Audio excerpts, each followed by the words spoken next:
All right. Well, welcome everybody. I'm so excited to be here. Our first live of 2022. Dare to dream and do big. Give your inner critic a latte. I'm so excited to be here with you, Omar. Welcome. It's a pleasure to be here, sir. I'm very, very excited and honored that of all the people that you could have picked, that you asked me to do your first live for 2022. So it's great to finally be here. I'm just checking LinkedIn. We are live. We look great. We look great on this phone. We look Oh, fantastic. wonderful. That's Yes. that's great to hear It's a that. pleasure to be here, sir. So yeah, great to be here. Great. Yeah. So our focus today, with it being the beginning of 2022, people reset at different intervals. You could reset each day, each morning, or each meeting. But obviously, a new year has people kind of thinking about future a little bit more than usual sometimes. And so, wanted to spend some time today, thinking about how we might be able to do that. A tool or two to kind of be able to get us into that dreamlike state, get us into that bold thinking, and why we might shy away from doing that sometimes. But before we do that, I just wanted to give everybody who is joining, and thanks so much everybody who is joining and has joined. Um, just wanted to give them an opportunity to get to know you a little bit better. I've obviously known you many years as an extraordinary creator, marketeer, specifically, across the board, but obviously with medical, and not to mention founder of a fashion company for gentlemen. So I just wanted to give everybody a chance to get to know you a little bit before we get into the dreaming and doing and latteing and critics. Absolutely, absolutely. Yeah. So, I think a great place to start is before getting to the question, like who I am as a person. So, I'm a husband. I have a wonderful wife that Surah bared witness to me falling in love with and getting married to. I'm going to be a father soon to a very healthy and fantastic little boy. So, I'm looking forward to that. And aside from that, I like to think of myself as sort of an artistic scientist, if that makes sense. I'm very much drawn to self-expression, doing things that may not work, doing things for the first time, doing things that are very public and genuine and thoughtful. But at the same time, as a business person, really being objective about things and asking myself, what's working and what's not, and asking the hard questions, because at the end of the day, especially as a marketer, we always want to do cool things and creative stuff, but it's got to drive revenue. So transitioning into the professional side, I think my story is kind of summed up in the sense that I'm born and raised in Texas, went to medical school in Texas, realized it wasn't for me, dropped out.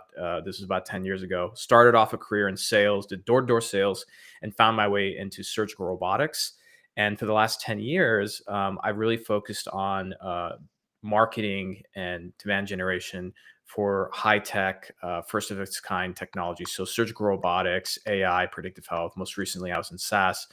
And 2022 is a big year because this year I'm actually decided to go full time in launching my own venture, which is Khateeb and Co. And Khateeb and Co. is focused on helping medtech companies drive technology adoption through better sales and marketing using social media. It's a very big vision, and it's something that I've been very focused on for many, many years now. And I've decided that it's time that if I want to lead that change within the industry, that I have to do it myself and not rely on just my articles and public speaking to do it on its own. Oh my goodness. So this is just such a prime moment, right, for you, and the inception of this and the creation of this, and you're always embarking on a new adventure, a new journey, but you're genuinely you're pushing start on that year, correct? Yep. Very, very new. Literally just set up, like, I had an LLC before for consulting for many years, but like I literally just set up a Stripe account a week ago, you know? Ah, well, congratulations. And so this is the kind of bold adventures that we're talking about. So whether you are an entrepreneur who's been feeling for a while that you're looking to try something new, to embark on something new, whether you're working within an organization and you have high aspirations for the projects that you're working on, the campaign, your personal growth, your team's growth, organization's growth. This is such a great thing to accompany us in terms of, that strategic planning. And this is something that I use on a regular basis, whether I'm doing strategic planning or visioning, or whether I have a really important meeting coming up and I really want it to go well and I want to imagine what that would look like.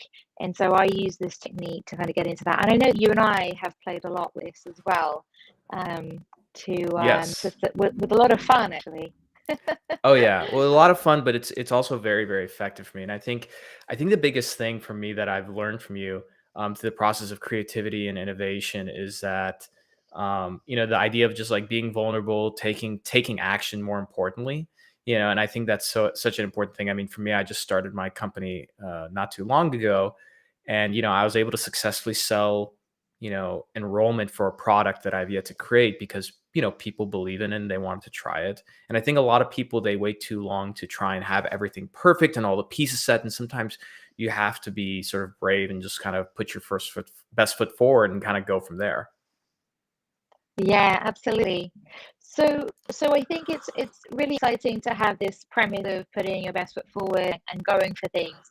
But the, one of the things that I want to cover sort of off the bat is, why is it sometimes that we shy away from the little whispers? Why do we that little voice that says, "Hey, like it seems like you really enjoy doing this," or "It seems like you have this aspiration for this project to be this," and and all of a sudden we're like, oh, no, it won't be that great, or I wouldn't even dare utter such a goal, right?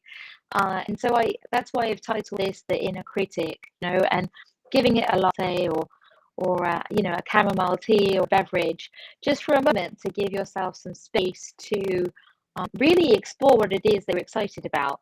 Versus, hey, if I say this thing out loud, um, it's going to be too difficult, or I have so much experience that tells me that to the contrary, that I don't have budget, that I don't have buy-in, that this just simply won't work. And that's what I mean by the inner critic. So when we even think about dreaming, the more we have experience in a realm, the more we can carry that experience with us, and that can really affect and limit our ability to think big. So just wanted to pause there and see what you thought about that. If you have any Yeah. personal experience as a human being, with heart pounding and stuff. Yeah, well, definitely a lot. I have a lot to say, and again, like just to kind of put you on the spot here, I can't wait for you to write your first book because you know how to like really speak to these subjects quite closely in a way that resonates. I think um, as someone who's really had to work through this for many, many years, I think that inner critic, it's there for all of us, and it's built up through culture. It's been built up through how people raised us as parents. Um, Victoria Mall, good to see you. A big fan of Victoria Mall, by the way. If you want to talk about someone who like launched a really innovative, big vision and is just killing it, Victoria Mall is one of those people. Um, I think shame is that big project killer. It's the thing that's kept, you know, it's kept people in line. It's kept underclasses in line, women in line, children in line. You know, um, don't get up and eat. Put your hand down. How dare you? You don't have time for this.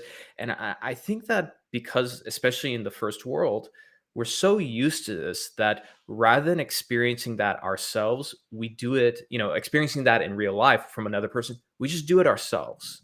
So that way we don't get to that point of feeling that shame from our peers and other people. And so, I think that inner critic, it's always going to be there. And I tell people this all the time, like it doesn't go away. But I think that the best that we can do, at least for me, what's helped is you become more and more brave.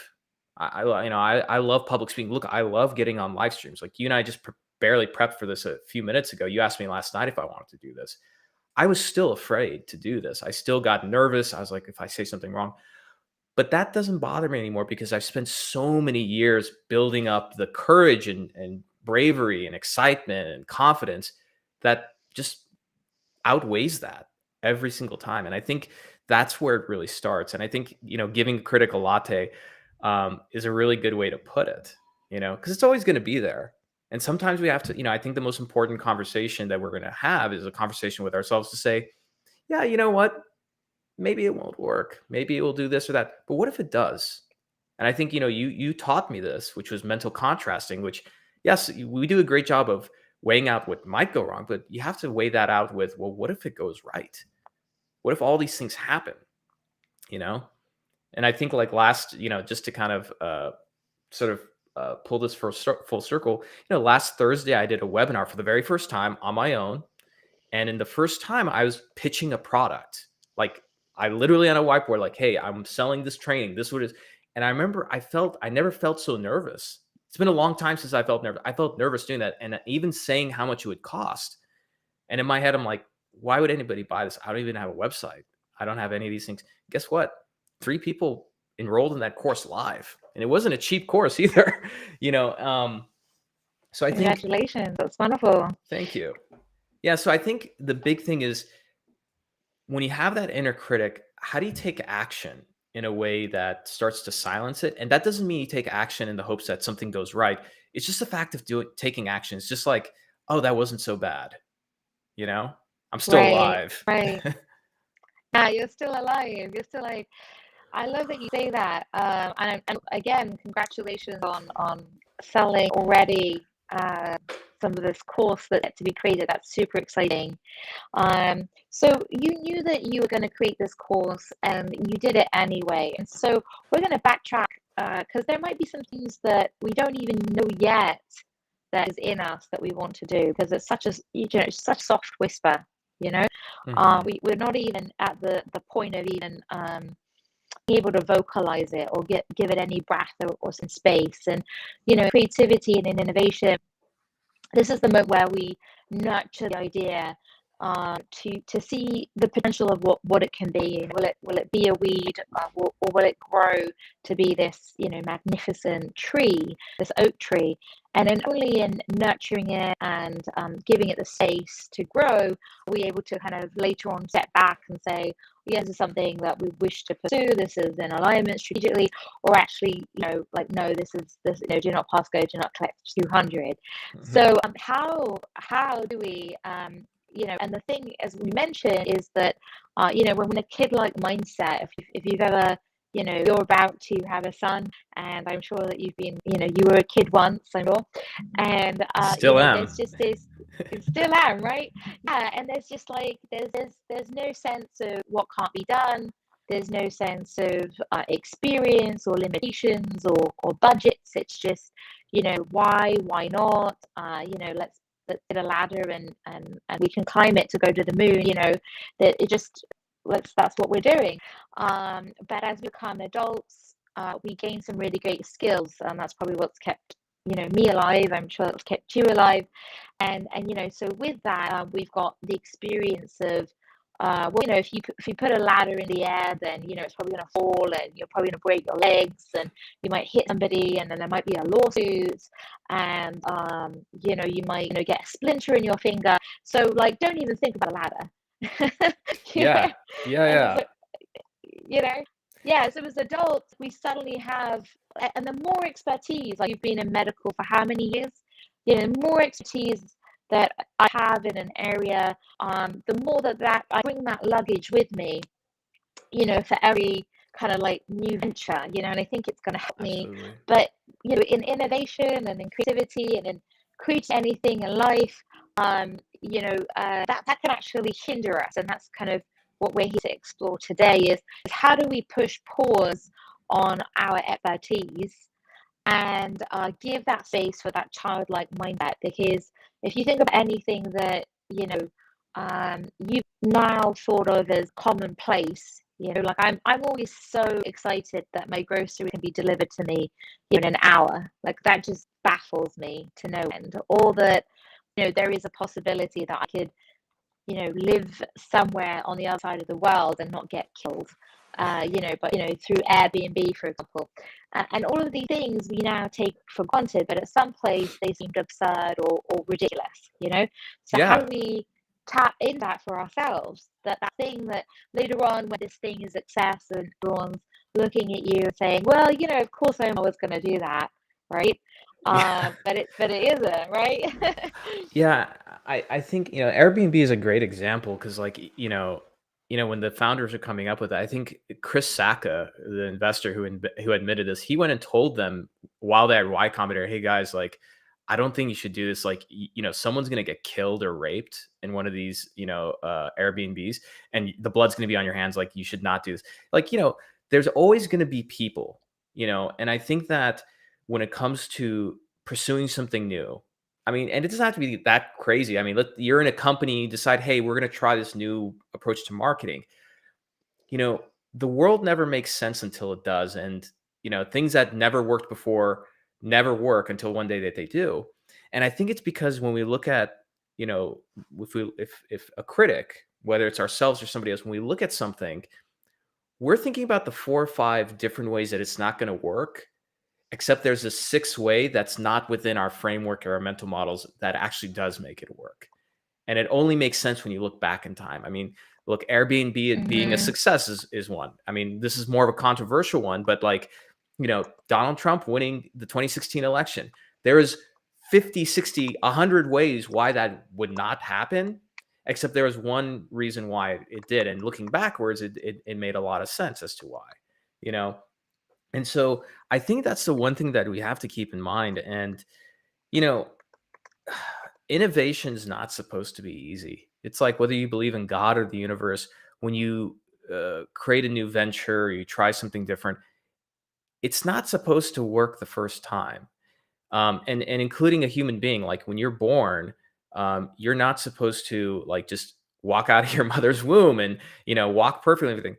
There's this way of forward progress. Like you walk a little bit, you fall down, but then you take that negative feedback not to hinder you, but just take into account like, oh, I should change this, I should do that, and that's kind of how you know the world of science and evolution works. That's the way the business works and people work.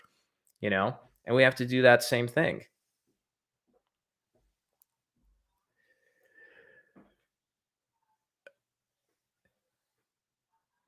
And I'm going to uh, uh, buy a little bit of time. I think Sura had her connection cut off, so that's okay. But while we're doing that, I'm going to take some questions.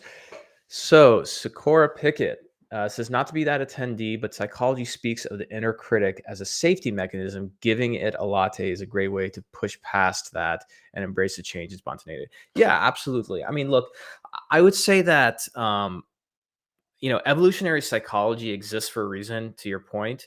Again, like it kept us from getting killed by a mountain lion or saber-toothed tiger, but thousands of years later, there's no more saber-toothed tigers. But like when you and I go walking, right, and it's dark, we hear a twig snap, we both get tense, right? And it's mainly because if you think about the brain, beneath the cortex, beneath the midbrain, you have that brainstem, that primitive brain, that lizard brain that focuses on all these things, right? And so when you lose a job, right, it feels like you're going to die.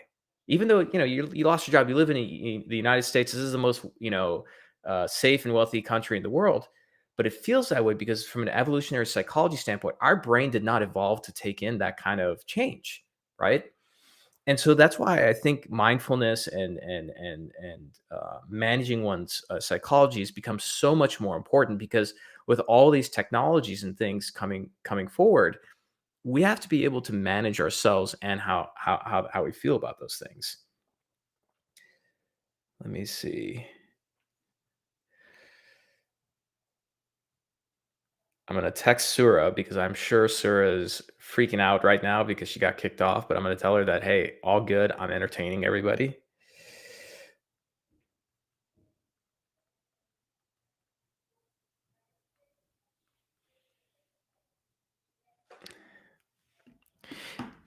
And look, like perfect example is this live stream. Like we're doing this, Sarah's doing this for the first time. Something went wrong. That means she's gonna stop? Absolutely not. Because these are things that happen, right? And if we always focus on the things that go wrong, then nothing ends up being accomplished. But like, let's look at the good things that end up occurring from this live stream. Few people joined, right? Caroline Castile joined. Thank you, Caroline.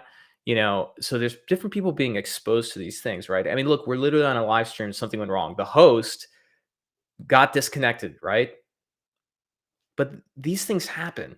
And what I'll tell you is that from my experience in the startup world, I can't tell you every single startup I've been at, especially the ones that were wildly successful, there were multiple times that the startup should have just failed.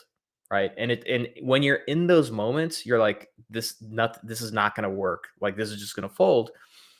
But when you focus so much on what could go wrong and focusing on the things that are going wrong, you end up getting more of that in your life. Right. There she is.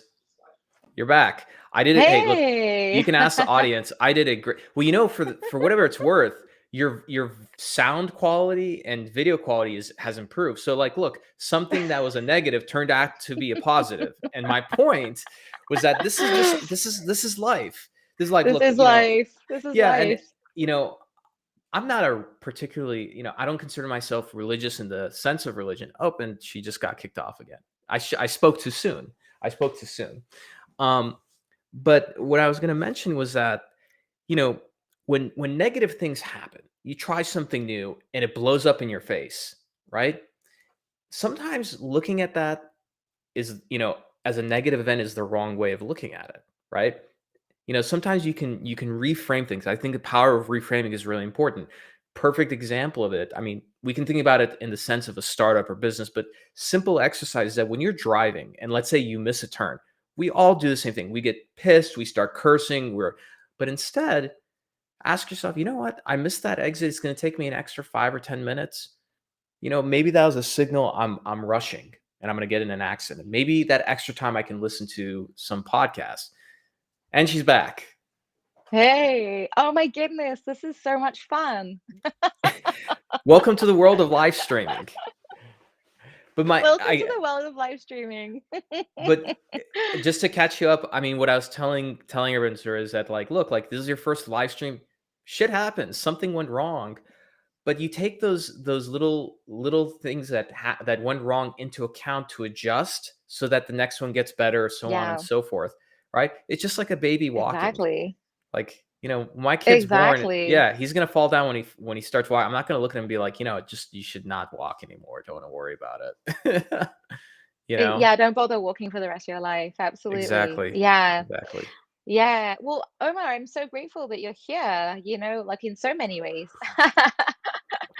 So, I'm like just I'm the before perfect guest to fill the time if there's technical you difficulties. so are. You so are. It's amazing. And one of the things that I noticed before I got disconnected was somebody was talking about and about like the inner critic Mhm. and how like the I think essentially what was being put in the comment is that the inner critic plays a role, and I'm in total agreement that the inner critic plays a role. And I think if we are not listening to that side as well, then that can get us into trouble. I think I overheard you talk about a saber-toothed tiger, and our fear response and our inner critic is there to serve us, to be of service to us.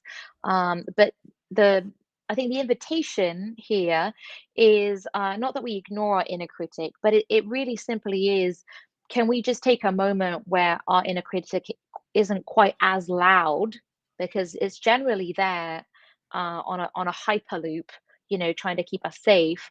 And so can we just give it a little pause, just to give a moment for our dreams to emerge. And then Yeah. once we've done that, once we've identified, the strategy or the vision for the campaign or the project or for our life, then we can, go back to, okay, well, what resources do I have, and how is this feasible? And we can always Exactly. bake feasibility into something that's new and exciting, but it's really tough to bake new and exciting into something that's already feasible. And I think Yeah, that's just you the can't. invitation, because the more we are in our adult like mindset, the more we're naturally in that space of feasibility, how do we do this, how do we, like we and the thing is if we do that, we're just going to keep repeating and doing the same thing time and time again. Y- And so, Absolutely. that's really the intention. That's exactly right. And something that I'll mention is just that it's a process. I've really, you really showed me the value of design centered thinking and innovation, because there is a framework, there's an approach to it. It's very easy to be like, oh yeah, just dream big and everything. It's not that easy. And even myself, I've had to Right, go back to some of your frameworks a week ago, just because when I was trying to think about what do I want to accomplish this year, you need frameworks to like really push your thinking. And the reason why that's important is that if you push the thinking, you're able to envision and visualize what it is that you're trying to go after. And wishful thinking is meaningless, but when you have that vision every single day and you write it out, you have a plan towards it. That's what you're orienting yourself to take action towards. And the mind has a really amazing way of figuring out a way to get those things. At least in my experience, people who are negative, that's all they get. And so one piece of advice I tell people is that when you're trying to really push your thinking, 10x your dreams, etc., you have to be ruthless with the ones that you love and your friends and family, because they're going to be people who on their own, because let's say they care about you, their negative thinking and their doubt for something they have no idea about is going to affect you. And so even me, look, I mean, right, I think Sura, you and I can relate to this because we come from very similar cultural backgrounds. When I was launching my business this year, and again, I'm having a baby, right? My wife right now works pretty part time, so it's on me. And so when I told my parents that, hey, I'm launching a business this year, the first thing they're going to start worrying about is, oh, you're having a baby and everything. And I told them ahead of time, I said, listen, I do not need you to worry for me. I'm taking care of that. I don't need you to ask me questions about. I just need positive energy, positive encouragement. That is it. Right? That's it. right, And if you right, cannot provide that, we cannot have discussions about this. And it's the same thing. I mean, there's some right, some people who I'm acquaintances with. I've had to cut them off because I know that if I try and talk about anything that I'm doing right now, they don't get it, which is okay. It's not for them, but I don't need that getting into my head. It's already, your inner critic is already tough to deal with. You don't want to deal with the inner critic and, in reality, people who are just going to be naysayers and doubting you. You don't need that. That's too right, much. right. It's too much, it's too much. And so that's, in the innovation process, we call it, like that's the incubation period, where you're safeguarding, you're protecting the idea, you're nurturing it as if it's, like a little duckling. This And then little so that's duckling. that's That's really what right. we're doing in this process. So we spent a lot of time on why we sabotage ourselves, and why our inner critic can be helpful, and how we've kind of the struggle is real. And so now today, Struggle is we're real really for here to sure. offer yeah, like a different a tool that might be helpful. And also it's talked about in the newsletter that I released yesterday. So if you're more of a reader type of kind of person, check out Marketeers Design Thinking bud, and subscribe to that, so that you can, it's all written there. So if you're more that way inclined, then you can have it. But essentially what we wanted to share, Omar and I wanted to share with you today, is an approach to, as we mentioned, just push pause on the inner critic. And so essentially, when we talk about goals, just as Omar was just mentioning, he's starting this bit, a new chapter in his business, and immediately, from family, it's kind of like, well, how are you going to do that? How are you going to have the resources? How are you going to bring up a child? There's, all the questions, and all the reasons potentially of why it might not work. And that's great, that's also plays a role, and that's super helpful.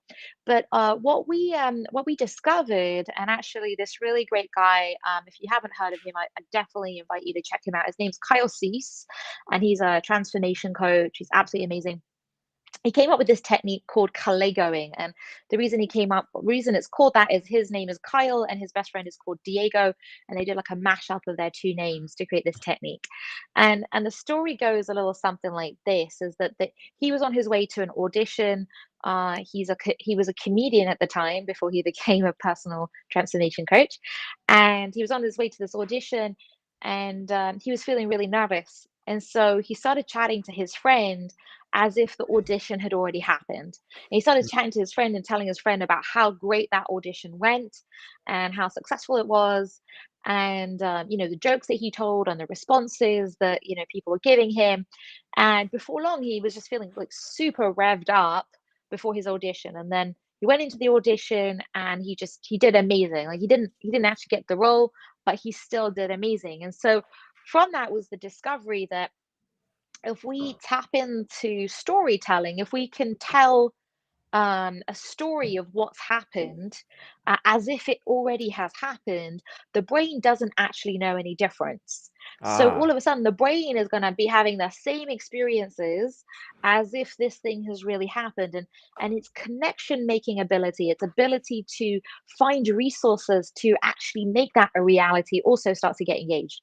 And so this is so with that, when we think about planning for a project or a campaign, we can actually step into the future and look back and talk about all the great things that have happened, within that campaign or within, hmm, this course that you've just done. And we can go forward in time and wave back at our present self, to varying degrees. Great thing about that is that's really when the inner critic will have the latte, right? Because your brain is like, oh wow, yeah, this is happening, and this is how it happened. The other great thing about this technique is that the things that you'll be sharing are genuinely things that you're excited about, right? So hmm. we're not going to be living in the world of shoulds. You're genuinely going to be sharing the things that you're revved up about. And then the things that you're not so excited about won't make it to the surface in your storytelling. And Yeah, once you've identified that, then to your point, then we can get into the world of action, right? But they're like, kind of like oil and water. We have to do a bit of dreaming first, and then we can get into the action, you know? absolutely. Absolutely. I think Yeah. I think it's a really important thing. You know what's interesting, Sarah? Everyone does this already, but for things that are not that important to them. So the one that Yeah. like example I give people is, when I mean, unless you have you're like, let's say, going to be the first in your family to do this, but when we were all in, let's say, high school or college, we all saw ourselves graduating, right? It was very like obvious, like, oh yeah, it's gonna happen, everything. And we would picture it, we would see it and everything. And so even when we did poorly in exams and everything, we took that into account and made adjustments and we all graduated, right? And I think that that Mm, process is so important because, putting something into the future to focus on, in terms of a goal to hit, taking emotions from the past that we did well, and it could be something as simple as tying your shoe or something, right? And attaching that future vision, it makes it easier to take action. And a lot of people, I think they think this is like a hocus pocus kind of stuff, but this actually works. And even if you look at, let's say, sports, the greatest athletes in the world, champion boxers, basketball players, they if you yeah. listen to when they win a championship, they all say some version of same thing, which is like, I was dreaming, I was visualizing, I was seeing this all the time. And the reason why that's important is that it gives you the confidence and emotional charge that as you're taking action, even Yeah. if you screw up, even if you make it, you're just taking that and correcting to keep moving towards that goal. Versus if you're trying to do something new and you keep focusing on the failure, when something goes wrong, you take that into account and correct towards failing, you know?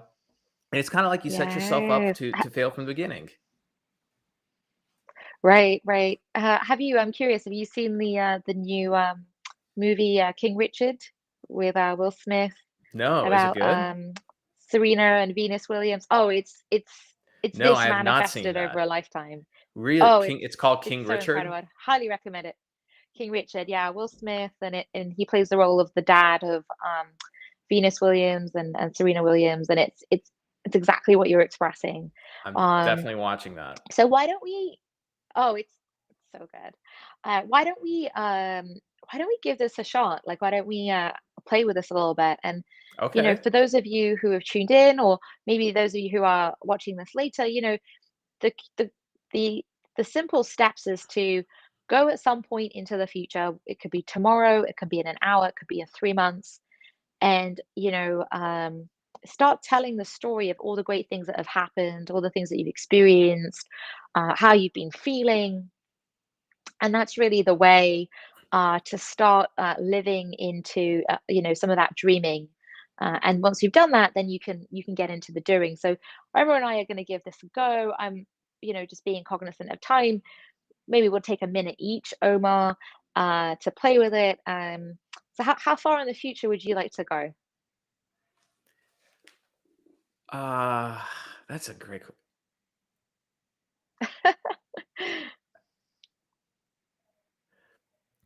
I feel like 1 year is too short, but like 5 years is too far. Maybe 3 years. What do you recommend? Oh, I Should was be. going to recommend 3 months.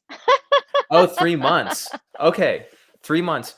Yeah, you know what? No. That's a good one. No, that's a good one. 3 months because it's gonna make the vision a lot more specific. Okay, 3 months. Three Yeah, months. yeah. So January, We can February, we March. So can we're we can do a year after that. so we're so we're towards the Okay, so end of March. yeah, so we're towards the end of March, and you and I haven't spoken. So you're going to say to me, Surah, the last 3 months have been absolutely incredible. You never guess what happened, and then you're going to share. And my role is to just be super excited about what you're sharing. Okay. All right. So you just all right. So I'm gonna just go and I'm gonna keep it concise too. Okay. Surah, you're never gonna believe how well things are going and what's happened in the last few months. Oh my gosh, Omar, tell me. I haven't spoken to you for 3 months. Tell me what's been going on. So so if you recall, I started this company because I had this big vision to actually change how marketing and sales is done in the world of medtech. And I decided a great place for me to start is doing this course, which I want to have recorded, but I needed to do a live course for as a training program. So January, I did a few webinars and I got about 20 students, which is insane. I was not expecting to have that many Wow, that's people. amazing. Yeah. And Yeah. some people came from big companies. Some people actually paid with their own money. They didn't even use a company card. We went to this training, Yeah. right? And I trained them on how to actually sell to physicians in an effective way through LinkedIn and social media. And I couldn't believe, but literally within 2 weeks of completing the course, I started getting these messages from these sales reps who were like, this has just changed my career. I'm getting recognition from my company. Like I didn't think it would happen so fast. Like I'm getting these amazing results. I'm connecting with physicians. I have more influence. One of them got a promotion, and that was just towards the middle of February. And then out of the blue, I've had more inbound than I can handle. So there's these huge companies that want to invest in all their reps to do this. There's people who are asking me to, put out an on-demand course. And this is literally just the beginning. And I'm just overwhelmed by how successful this was because I was just not planning on this happening so fast. I thought it would take at least, maybe 6 or 9 months, but this happened literally within 1 quarter. Oh my gosh, Emma, that's amazing. Wow, all in 3 months. How great. I can't believe it's been 3 months since we last spoke. I know neither can I. It went by really, really fast. Yeah. How Well, about you? Omar, the last few months have been really incredible as well. I'm so glad we're having this conversation. So, I went to London over the holidays to see my family, and I really did indulge quite a lot in the amazing food that my mum makes. I know you can totally relate to that. But the last few months have been so incredible because I have never felt so strong in my body. I have never felt so lean and strong and full of energy. And so, the bar method workouts that I've been doing have just been storming it and mixing that with the weights. And, I'm just flying up those stairs and I am really quite impressed. Like I've never in my whole life felt the energy that I'm currently feeling. And I've always wanted to have a target of feeling that inner strength and outer strength, and that's just been just like at first like nothing was really happening and suddenly it's like boom boom boom like everywhere.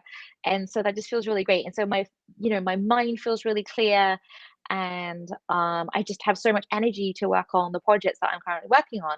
And I had another cohort go through Unleash Your Creativity, which is my creativity course, and oh my gosh, there was just so many people that signed up, and each individual was just having a personal breakthrough, and it just really brought me to tears because each person was able to bring their challenge, and they were just applying design thinking to that. And it was just incredible to see the way that the group supported one another.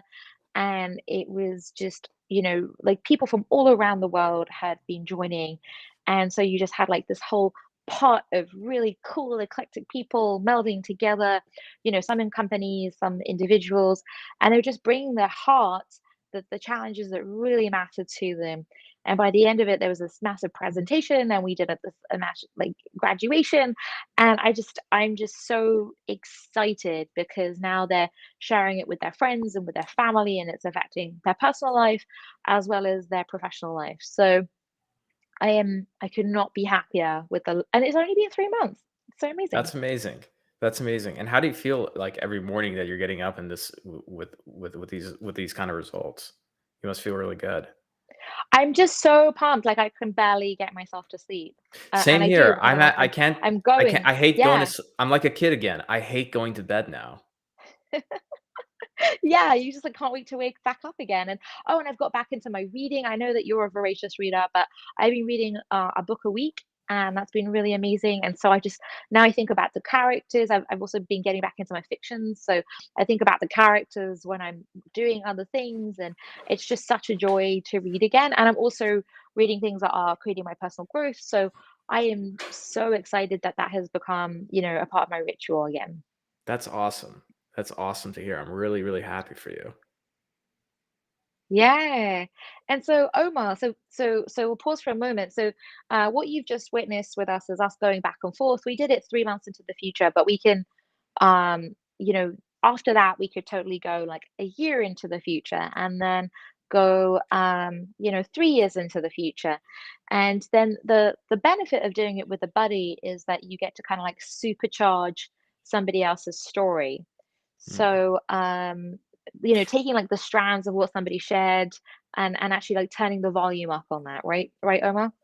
Yeah, and I was gonna ask your recommendation, sir, is that, I think some people when they do this, they might like write it down, which I think writing down is good, but it sounds like it's better to even find a friend or somebody to just say like, "Hey, we're gonna do this exercise. I want you to ask me how things are going. We're pretend it's 3 months from now," because there's something. There's more power behind it when you actually talk and speak about it, right? Is that true?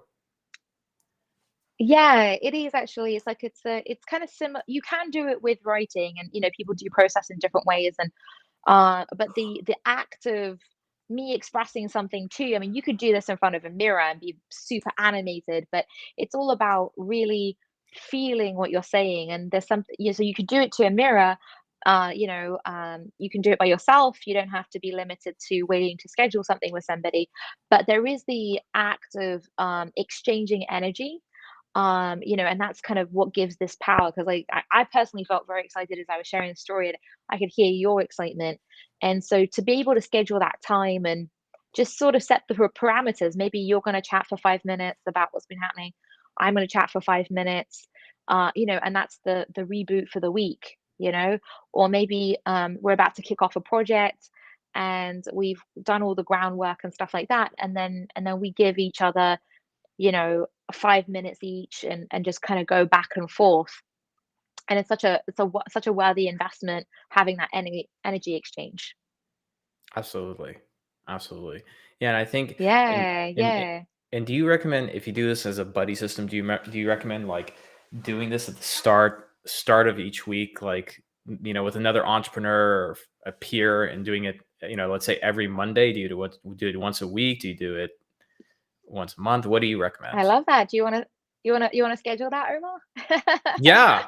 Yeah, I seriously. was like, I don't I have Yeah, I would. I that was my indirect way of asking, do you want to be my buddy? Yeah. I'll be your Kaligo buddy. Yeah, I think there's a real power. I actually was doing this with a friend on Mondays. It's a great reboot. Like it's a great intention setting for the week. So it also helps, now that we've done this, like I know, like what my priorities are, for example, like how am I going to plan out my week? Maybe you do it on a Sunday. So that's when you do your planning for the week, then it can enact within that, so you have your action steps, because the next, there's the storytelling, there's the supercharging, which I'd love to do very quickly with you. And then after that, once we've done all of that, it's like, okay, well, what are the 3 steps I'm going to take to live into that future? So now that I'm super excited and my inner critic has had a chamomile tea, now let's get into the doing. Like, what are some tiny steps that I can take to actually start living into this future? Okay. So some tiny steps that I can take this week. One is I need to create a better landing page, because I can't just send people to sign up for my Yeah. course and it's literally just, here's the cost, give me your credit card. I need to put an actual better landing page together. So that's number one. Number Yeah. two is I'm going to interview some more sales reps just to kind of hear their problems, what they're struggling with, etc. And number three is just refine my presentation, because I'm doing another live webinar again this Thursday. Oh, how exciting. Okay. And how can people find this webinar, Omar? Just go to my LinkedIn profile. You'll see it. It's going to be in the featured section. Ah, okay. Very good. Very good. Let's just put your details all the way up here. Fantastic. Great.